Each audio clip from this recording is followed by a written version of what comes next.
मोहब्बत की शादी के कुछ दिन बाद ही तलाक होने पर मारूफ अदाकारा की फिनाइल पीकर खुदकुशी।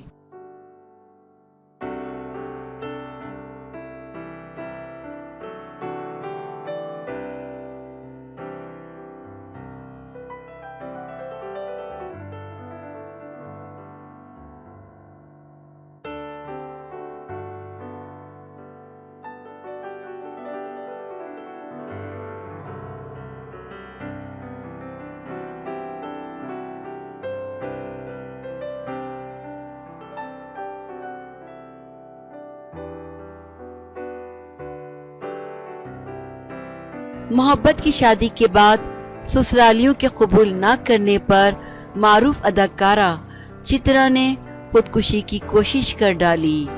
चित्रा बिग बॉस सीजन 7 की उम्मीदवार भी थी। उन्होंने गुज़िश्ता दिनों अपनी रिहाइशगाह पर जहरीला मशरूब पीकर खुदकुशी करने की कोशिश की, ताहम इन्हें बरवक्त अस्पताल पहुंचा दिया गया, जहां डॉक्टरों ने इनकी जान बचा ली। पुलिस की तरफ से बताया गया है कि अदाकारा चित्रा ने रियासत कर्नाटक के शहर मंदिया से ताल्लुक़ रखने वाले एक कारोबारी शख्स नाग अर्जुन के साथ चंद रोज़ कबल शादी की थी।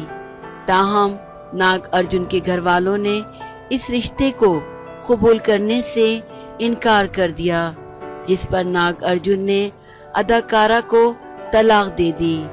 तलाक के बाद नाग अर्जुन ने ये इल्ज़ाम आयद किया कि इन पर चंद ग्रुपों की तरफ से अदाकारा के साथ शादी करने पर मजबूर किया गया था। ससुरालियों के कबूल ना करने और शौहर के रिश्ता तोड़ देने पर दिल बर्दाश्त होकर अदाकारा ने फिनाइल पी लिया।